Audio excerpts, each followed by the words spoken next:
Au nom d'une pipe. Maman! Maman!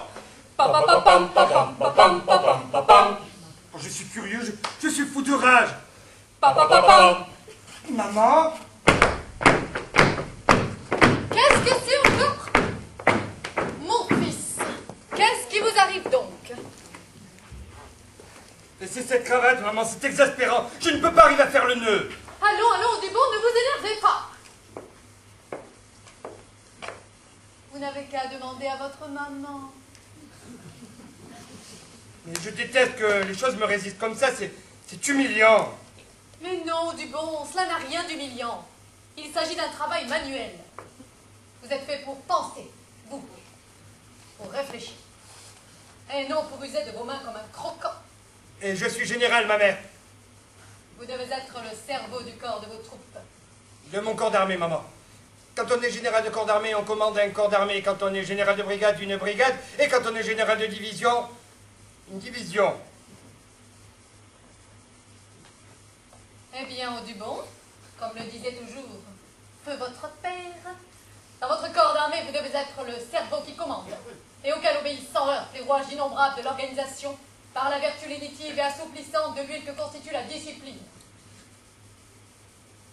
Là, voilà votre cravate nouée. Ma mère, mais vous êtes merveilleuse. Ah, Audubon, Audubon. Sans moi, vous en porteriez 10 fois par jour. Vous êtes-vous bien lavé les pieds? Mais oui, ma mère. Et les oreilles aussi? Laissez-moi vérifier, Audubon. Je me souviens que lorsque vous aviez 6 ans, il était impossible d'arriver à vous laver les oreilles. Ah, cette oreille-ci me paraît un peu douteuse, mon fils. Vous aurez mal regardé, ma mère. Voyez plutôt le coin de la serviette. Ah, Audubon. Étaient-elles mignonnes, vos petites oreilles de 6 ans. Mais vous voilà maintenant devenu un grand dadé de militaire et vous faites plus de bêtises encore qu'à l'âge où vous plongiez le chat dans la soupe sous prétexte de le fortifier. Maman, n'oublierez-vous jamais ces vieilles histoires. C'est monsieur le président du conseil, mon général. Mon bon Audubon. Mon cher président, quelle bonne surprise. Ah, pas pour moi. Comment ça, pas pour vous? Il est très impoli, cet homme-là. Non mais, je veux dire, pour moi, ce n'est pas une surprise, puisque je savais que je venais vous voir. Ah, c'est juste, c'est juste. Mais asseyez-vous donc. Vous prendrez bien une citronnade ou un sirop d'orgeat. Vous n'avez pas de pastis, plutôt? Ah non, je n'ai que de la nisette. Mais vous savez, c'est déjà assez fort à cette heure-ci. J'aurais préféré un Ricard, mais enfin, faites voir votre anisette. Et, il y a des femmes? Bien sûr. Des fois, il y a des hommes qui viennent avec leur dame et d'autres viennent avec leur maman. C'est très gai. Ah oui, ça doit être charmant. Eh bien, Wilson, je n'irai pas par 4 chemins avec vous. La situation actuelle de l'Europe est grave. Ah, Mais vous suivez la conjoncture économique de près, je présume. ma foi, je m'y intéresse comme tous les individus sur qui le destin fait porter une certaine part de responsabilité. Oh, votre fermeté me plaît, Wilson. Bref, avez-vous vu ce que font les vaches? Les vaches? Et les poules? Comment les poules? Et les mineurs, Wilson? Mais oui, quoi, les mineurs? Eh bien, Wilson, les vaches ont des veaux, les poules pondent, et les mineurs extraient du charbon. C'est si grave? Eh bien, en temps ordinaire, n'est-ce pas, ça n'a rien de grave, parce qu'on fait jouer la loi de l'offre et la demande. N'est-ce pas? Ah oui, la loi de l'offre et de la demande, on la fait jouer comme ça. Non, pas du tout, comme ça. Cependant, outre qu'à l'heure actuelle c'est impossible, il se produit le fait spécialement fâcheux que toutes ces circonstances sont concomitantes.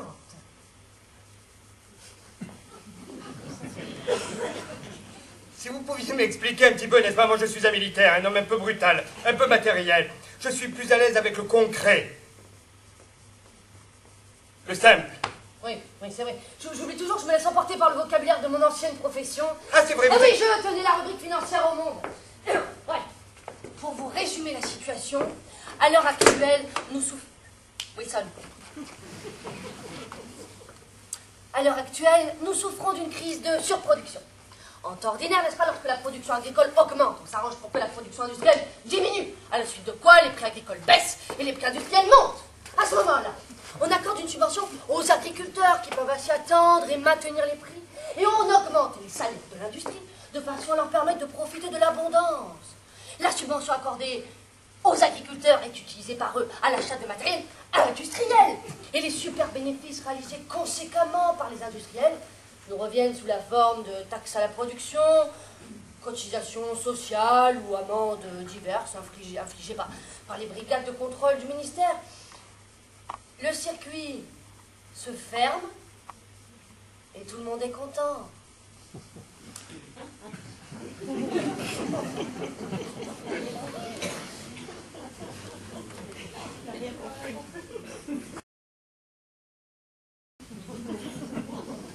Voyez-vous, nous autres gens d'épée, nous avons tendance à minimiser vos facultés à vous, les hommes d'État. Mais là, ce que vous me dites, c'est très fort.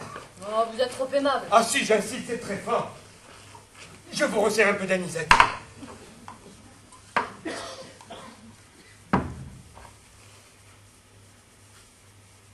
Mais au fait, Léon, vous ne voulez... Non, vous ne voulez pas le dire... Si, la guerre. Ah. Non mais Wilson, remettez-vous. Wilson, remettez-vous enfin, mon Dieu. Vite, mon sérotonja, là.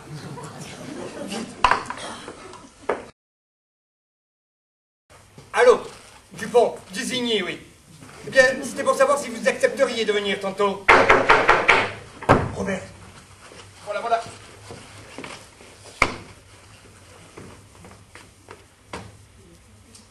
Mon cher Wilson. Mon cher Dupont. Dupont d'Isigny. Si ça ne vous ennuie pas, donnez-moi mon nom entier. Ou alors ne me donnez rien du tout. Et ne m'adressez plus la parole. Excusez-moi, je n'avais nullement Ça n'a l'intention. aucune importance. C'est charmant chez vous. C'est délicieusement arrangé. Quelle horreur. Ma mère s'occupe de tout d'une façon admirable. Elle est d'un dévouement. Ah, les mères. Les vraies compagnes des guerriers. Comme c'est juste ce que vous dites là, et puis ça va très très loin sans en avoir l'air. Oh, je trouve que ça en a l'air. Ça fait au moins 5 mois qu'on me dit que c'est excellent. Chers amis, quelle exactitude! Alors moi, j'étais en avance. Mais non, c'est nous qui sommes en retard. Soyez pas susceptible, Dupont. Je m'appelle Dupont d'Isigny. L'envers de la veste, enchanté. Juillet, ravi. Eh bien, nous voilà au complet. Vous pouvez vous installer, et chacun choisit sa chaise, hein, pas de manière. Toutes ces bonnes choses ont l'air bien tentantes. Ah, maman a tout de même fait un 4x4, mais j'ai eu du mal à la décider. Figurez-vous qu'elle m'a attrapé en train de boire du pastis. Quel diable je fais, hein? Oh, c'est très mal. Mais c'est un minus, ce type-là. Oh, il doit avoir ses bons côtés. Mais vous nous aviez réunis pour nous apprendre une grande nouvelle, mon cher Audubon. Est-il trop tôt pour nous la dire? Goûtons d'abord. Oh, mais nous grillons d'impatience. Tiens, vous dites grillon. Moi, je dis bouillon. Quoi, bouillon?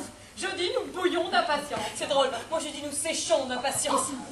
Eh bien, grillon, c'est la cuisine à l'huile, séchon, c'est la grillade, et bouillon, c'est dans l'eau. Je ne comprends plus rien du tout. Il est idiot.